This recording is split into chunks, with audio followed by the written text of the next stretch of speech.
Hello दोस्तों, नमस्कार। मैं लता एडी लर्निंग में आप लोगों का स्वागत करती हूं। आज इस वीडियो में हम हिंदी के मोस्ट इम्पोर्टेंट क्वेश्चन करेंगे। तो चलिए शुरू करते हैं। पहला प्रश्न है, वीर गाथा काल का कवि नहीं है।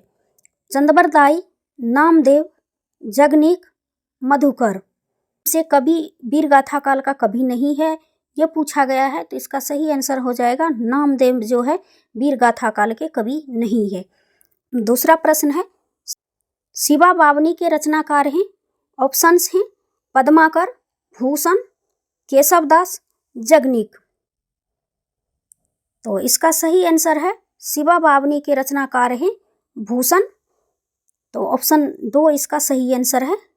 देखते हैं अगले प्रश्न। तीसरा प्रश्न है, तरुवर फल नहीं खात है, सरोवर पिए ना पान, प्रस्तुत पंक्ति के रचयिता हैं। ऑप्शंस हैं रहीम, कबीरदास, रसखान, बिहारी। इसका सही आंसर है ऑप्शन ए रहीम। प्रश्न है, सरस्वती पत्रिका का प्रकाशन वर्ष क्या था। ऑप्शंस हैं 1840 ईस्वी, 1900 ईस्वी, 1902 ईस्वी, 1903 ईस्वी। इसका सही आंसर है ऑप्शन 2, 1900 ईस्वी में सरस्वती पत्रिका का प्रकाशन हुआ था। तो ऑप्शन 2 इसका सही आंसर है। प्रश्न संख्या 5, अतीत के चलचित्र के रचयिता कौन हैं।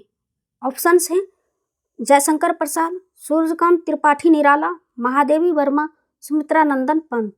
तो इसका सही आंसर है महादेवी वर्मा।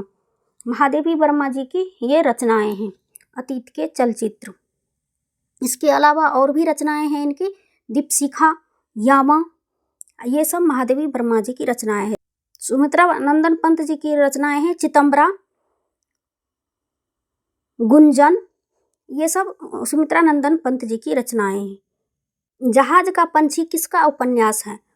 ऑप्शंस हैं इलाचंद्र जोशी, मनु भंडारी, जयशंकर प्रसाद, निराला। का सही आंसर है जहाज का पंछी किसका उपन्यास है, इलाचंद्र जोशी जी का उपन्यास है।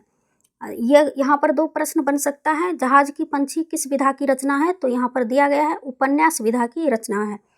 प्रश्न संख्या 7, शेखर एक जीवनी किस विधा की रचना है। ऑप्शन है निबंध, कहानी, उपन्यास, जीवनी। तो इसका सही आंसर है यह उपन्यास विधा की रचना है। इसके रचनाकार हैं अयज्ञ।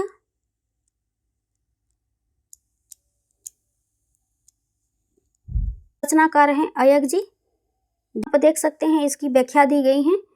तो आप चाहे तो इसका स्क्रीनशॉट ले सकते हैं। आंगन के पार द्वार के लिए 1964 ईस्वी में साहित्य अकादमी पुरस्कार दिया गया था। तो यहाँ पर पूछ लिया जा सकता है कि आंगन के पार द्वार के लिए अयज्ञ जी को कौन सी पुरस्कार दिया गया था। तो साहित्य अकादमी पुरस्कार दिया गया था। नाव में कितनी बार काव्य संग्रह के लिए 1978 ईस्वी में भारतीय ज्ञानपीठ पुरस्कार मिला था। तो कितनी नावों में कितनी बार कौन सी पुरस्कार मिला था। तो भारतीय ज्ञानपीठ पुरस्कार मिला था। तो इस पॉइंट को भी ध्यान रखेंगे। नत्थु किस उपन्यास का पात्र है। क्रमभूमि, मैला आंचल, आपका बंटी, तमस। नत्थु जो है तमस उपन्यास का पात्र है। तो क्रमभूमि प्रेमचंद्र जी की उपन्यास है। कथा सम्राट प्रेमचंद्र जी की अन्य रचनाएं हैं सेवा सदन, निर्मला, रंगभूमि, गबन, गोदान, मंगलसूत्र आदि। कहानी संग्रह मानसरोवर के नाम से प्रकाशित है, जिसमें लगभग 300 से ज़्यादा कहानियाँ संकलित हैं। कहानी संग्रह 8 भाग हैं। मैला आंचल फणीश्वर नाथ रेणु जी के उपन्यास हैं। अन्य रचनाएं हैं प्रति परिकथा, जुलूस, पलटू बाबू रोड, ये सभी उपन्यास हैं। आपका बंटी मनु भंडारी की रचना है।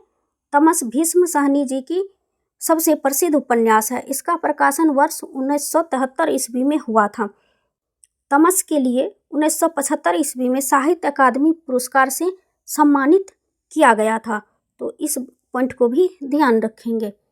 प्रश्न संख्या 9, मुझे तोड़ लेना बनमाली, उस पथ पर देना तुम फेंक, मातृभूमि पर शीश चढ़ाने, जिस पथ जावे वीर अनेक। प्रस्तुत पंक्तियां के रचयिता कौन हैं। ऑप्शन हैं सत्यनारायण पांडे, सोहनलाल द्विवेदी, बालकृष्ण शर्मा नवीन, माखनलाल चतुर्वेदी। तो प्रस्तुत पंक्तियां के रचनाकार हैं माखनलाल चतुर्वेदी। सही आंसर है ऑप्शन 4। माखनलाल चतुर्वेदी जी की ये पंक्तियां हैं। बालकृष्ण शर्मा नवीन की रचनाएं उर्मिला, अपलक, विप्लव गान, भिक्षा, मेह की झरी लगी आदि हैं। आप लोग मेह का झरी लगी ये ज़्यादा क्वेश्चन पूछी जाती हैं, तो इसे याद रखेंगे। सोहनलाल द्विवेदी जी की अन्य रचनाएं हैं दूध, बतासा, बाल भारती, बांसुरी, बिगुल, बाल कविता संग्रह है। सत्यनारायण पांडे जी की रचनाएं हैं तू नारी तू नारायणी, बसंत बैसाखी आदि। माखनलाल चतुर्वेदी जी की अन्य रचनाएं हैं हिमतरनी, युग चरण, समर्पण, मरण ज्वार आदि इनकी काव्य कृतियां हैं। समय के पांव, अमीर इरादे गरीब इरादे, किसके देवता यह सब कहानियां हैं, तो इस पॉइंट को भी ध्यान रखेंगे। बट हिंदी कविता को छंदों की परिधि से मुक्त करने वाले कवि थे। ऑप्शंस हैं सुमित्रानंदन पंत, मैथिली शरण गुप्त, महादेवी वर्मा, सूर्यकांत त्रिपाठी निराला। तो हिंदी कविता को छंदों से परिधि से मुक्त करने वाले कवि थे सूर्यकांत त्रिपाठी निराला। चिंतामणि के रचनाकार हैं ऑप्शंस हैं महावीर प्रसाद द्विवेदी, हरिओध, जयशंकर प्रसाद, रामचंद्र शुक्ल। इसका सही आंसर है ऑप्शन 4, चिंतामणि के रचनाकार हैं रामचंद्र शुक्ल। देखते हैं अगला प्रश्न। बेताल पचीसी के रचनाकार हैं ऑप्शंस हैं लल्लूलाल, सदल मिश्र, नाभादास, सुरती मिश्र। तो इसका सही आंसर है बेताल पचीसी के रचनाकार हैं सुरती मिश्र। तो ऑप्शन 4 इसका सही आंसर है। देखते हैं अगला प्रश्न। गागर में सागर का कार्य किस कवि ने किया है? ऑप्शंस हैं बिहारी, रसखान, घनानंद, सूरदास। तो इसका सही आंसर है गागर में सागर का कार्य बिहारी ने किया है। तो ऑप्शन 1 इसका सही आंसर है। देखते हैं अगला प्रश्न। प्रश्न संख्या 4, विद्यापति की पदावली की भाषा क्या है? मैथिली, ब्रजभाषा, भोजपुरी, मगही।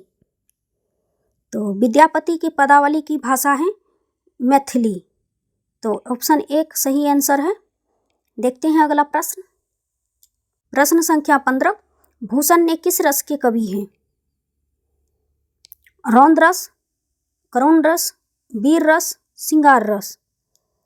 तो इसका सही आंसर है भूषण जो है वीर रस के कवि हैं। तो ऑप्शन 3 इसका सही आंसर है। देखते हैं अगला प्रश्न। प्रश्न संख्या 16, कलम का जादूगर किसे कहा जाता है? ऑप्शंस हैं मैथिली शरण गुप्त, रामवृक्ष बेनीपुरी, रामधारी सिंह दिनकर, जयशंकर प्रसाद। तो कलम का जादूगर रामवृक्ष बेनीपुरी को कहा जाता है। तो ऑप्शन 2 इसका सही आंसर है। देखते हैं अगला प्रश्न। प्रश्न संख्या 17, सोजे वतन किसकी रचना है? प्रेमचंद्र, कुबेरनाथ राय, हजारी प्रसाद द्विवेदी, दिनकर। सोजे वतन के रचनाकार हैं प्रेमचंद्र। तो ऑप्शन 1 इसका सही आंसर है। प्रश्न संख्या 18, हजारी प्रसाद द्विवेदी के किस निबंध में शिवालिक की चर्चा हुई है?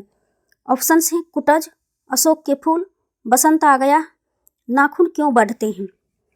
कुटज में जो है शिवालिक की चर्चा हुई है। हजारी प्रसाद द्विवेदी के निबंध कुटज में जो है शिवालिक की चर्चा हुई है। तो ऑप्शन 1 इसका सही आंसर है। प्रश्न संख्या 19, आह वेदना मिली विदाई प्रसाद के किस नाटक की पंक्ति है? स्कंदगुप्त, एक घूंट, चंद्रगुप्त, अजातशत्रु। इसका सही आंसर है ऑप्शन 1 स्कंदगुप्त। आह वेदना मिली विदाई प्रसाद के स्कंदगुप्त नाटक की पंक्ति है। तो ऑप्शन 1 इसका सही आंसर है। अजातशत्रु 1922 ईस्वी में प्रकाशित हुआ था। स्कंदगुप्त 1928 ईस्वी में प्रकाशित हुआ था। एक घूंट 1930 ईस्वी में प्रकाशित हुआ था। चंद्रगुप्त 1931 में प्रकाशित हुआ था। तो कभी कभी इसका क्रम भी पूछ लिया जाता है, तो इस क्रम को भी ध्यान रखेंगे। आज का लास्ट प्रश्न है, पृथ्वीराज की आंखें किसके द्वारा रचित एकांकी है? लक्ष्मी नारायण मिश्र, रामचंद्र शुक्ल, राम कुमार वर्मा, मोहन राकेश। तो पृथ्वीराज की आंखें राम कुमार वर्मा के द्वारा रचित एकांकी है। तो ऑप्शन 3 इसका सही आंसर है। आज के वीडियो में बस इतना ही। मिलती हूँ अगले वीडियो में हिंदी के नए प्रश्नों के साथ। Thank you so much.